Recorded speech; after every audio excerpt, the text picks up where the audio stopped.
मेरा एक फ्रेंड है, वो आज से करीब 2-3 साल पहले मसूरी घूमने गया था। वहाँ का एक बहुत फ़ेमस होटल है, होटल सवॉय, वहाँ पे उसने अपनी बुकिंग कर रखी थी। तो होटल सवॉय के बारे में अगर आप लोग नहीं जानते हैं, तो बहुत सारी कहानियाँ हैं उससे रिलेटेड। वो लगभग 150-200 साल पुराना होटल है, अंग्रेज़ों के ज़माने का बना हुआ, और वहाँ के बहुत सारे किस्से हैं, जहाँ पे लोगों ने एक सरकटी औरत को घूमते हुए देखा है लॉबी में। बहुत सारी अननेचुरल चीज़ें उन लोगों के साथ हुई हैं। जैसे सामान किसी का एक कमरे से उठा के बालकनी से बाहर कोई फेंक देता है। रात को खिड़की के बजने की ज़ोरों से आवाज़ें आती हैं। रात को फ़ोन बजने लग जाता है रूम में। तो ऐसे बहुत सारे किस्से एसोसिएटेड है। ये बात मेरे दोस्त को पता नहीं थी। तो जब वो टैक्सी से अपने होटल की तरफ जा रहा था, तो रास्ते में उसके टैक्सी वाले ने पूछा कि सर आप सवाई में ही रुके हो क्या? तो उसने बोला हाँ। तो बोला कि आप सर सिर्फ़ रात भर रुके हो कि आप शाम तक रुक के और फिर कहीं और जाके स्टे कर लोगे?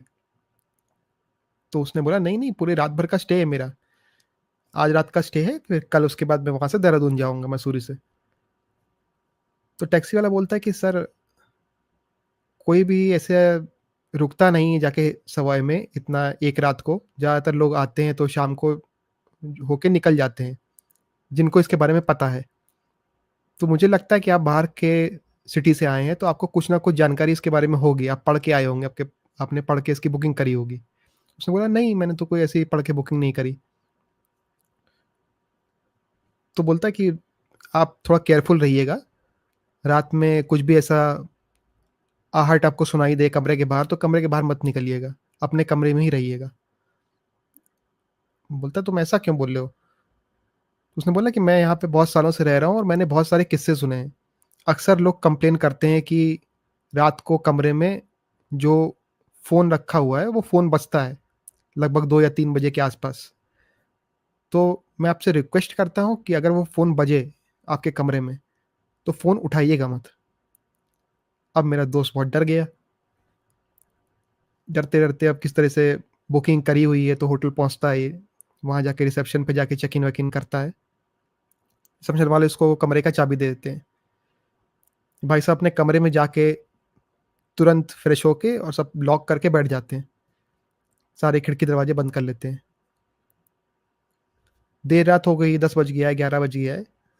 टीवी देखते-देखते सोचता है कि थोड़ा सो सो लिया जाए। टीवी बंद करके जाके अपने बेड पे लेटता है, लाइट-वाइट बंद करता है। अब इसको नींद ही नहीं आ रही है। 12 बज गया, साढ़े 12 हो गया, 1 हो गया, सवा 1 हो गया।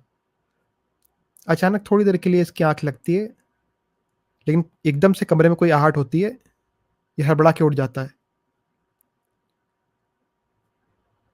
कमरा बेडरूम है, बेडरूम के बाहर एक छोटा-सा लिविंग एरिया दिया हुआ है और उसके बाहर एक सिट आउट एरिया है। तो इसको आवाज़ आती है कि बहुत ज़ोर से लिविंग रूम में कुछ गिरा है। ये सोचता है कि उठ के जाएँ और देखें जाके क्या है वहाँ पे।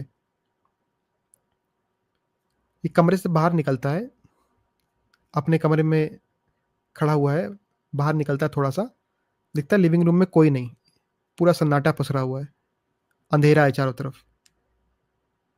लेकिन ज़ोर-ज़ोर से आवाज़ आ रही है, जैसे या तो कोई दरवाज़ा बजा रहा है या तो कोई खिड़की पे खड़ा हुआ है। हिम्मत करके थोड़ा और अंदर जाता है लिविंग रूम में, तो देखता है लिविंग रूम की खिड़की आपस में लड़ रही है। हवा चल रही है जिसकी वजह से खिड़की की आवाज़ हो रही है, ज़ोरों से। इसको याद आता है कि मैंने सारे खिड़की दरवाज़े बंद करे थे, ये खिड़की कैसे खुल गई रात को? सोचता है चलो कोई बात नहीं, खुल गई होगी, शायद इसका लॉक लूज़ होगा। लॉक वापस लगा के ये कमरे में जाके सो जाता है। अब इसको काफ़ी गहरी नींद आई है। नींद में इसको अजीब-अजीब डरावने सपने आ रहे हैं, जैसे कोई इसका गला दबा रहा है, कोई बड़े जूते पहन के इसके बेड के चारों तरफ घूम रहा है। लिविंग रूम की उसी खिड़की से कोई खड़ा होके इसको देख रहा है, सोते हुए कमरे में। अचानक इसके कमरे में जो फ़ोन रखा है, उसकी घंटी बजती है। इसकी आँख खुल जाती है। उठते ही देखता है टाइम क्या हुआ है, लगभग सवा 3 साढ़े 3 का समय होता है रात का। इसको कैब वाले की वो बात याद आती है कि फ़ोन मत उठाइएगा सर, फ़ोन बजता रहे, आप छोड़ दीजिएगा, आप बस दूर जाके बैठ जाइएगा, फ़ोन मत उठाना आप। एक बार पूरी घंटी बजती है, साइलेंट, एकदम शांत, सन्नाटा हो जाता है। ये जाके वापस बेड में चद्दर ऊपर तक तान के सो जाता है। 10 मिनट बाद वापस फ़ोन बजता है, अब इसको डर लगने लगा है। ये सोचता है कि मैं या तो कमरे से बाहर निकल जाऊँ, या तो मैं होटल छोड़ के चला जाऊँ सामान पैक करके, लेकिन रात में 3:15 साढ़े 3 बजे के आसपास कहाँ ही होटल मिलेगा कोई। ये अपने रूम से बाहर निकलता है कमरे से। कमरे से बाहर निकल के जाता है, देखता है लॉबी पूरी सन्नाटा पड़ा हुआ है, कोई भी नहीं है। लॉबी के बाहर एक लेज होता है जिससे रिसेप्शन का एरिया और नीचे का मेन हॉल एरिया दिखता है होटल का। दिखता है वहाँ पे भी कोई नहीं है।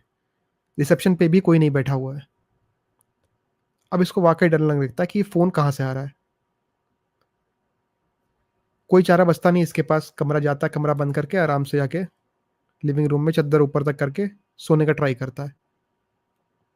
सुबह होते ही सबसे पहले ये उठता है और नीचे रिसेप्शन पे जाता है, उनसे पूछता है कि रात को 3:15 साढ़े 3 बजे कौन मुझे कॉल कर रहा था?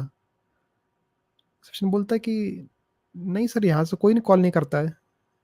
हम लोग को रात को अलाउड ही नहीं है कॉल करना। अनटिल अनलेस कोई इमरजेंसी होगी तभी हम कॉल करते हैं। वरना कोई ऐसी अनाउंसमेंट होती है, फायर अलर्ट होता है, तो हम सिर्फ हूटर चालू कर देते हैं और स्पीकर पे अनाउंसमेंट होती है। हम लोग किसी भी गेस्ट को फ़ोन करके ऐसे रात को परेशान नहीं करते।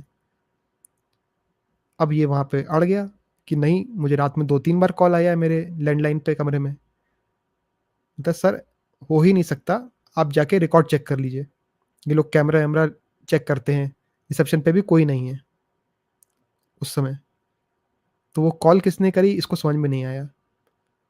बाद में लोगों से पता लगा कि जो होटल था, वो अंग्रेज़ों के ज़माने में एक जो लेडी वहाँ पे थी, उसने पार्टी बुला के और काफ़ी सारे लोगों को ज़हर दे दिया था उस होटल में।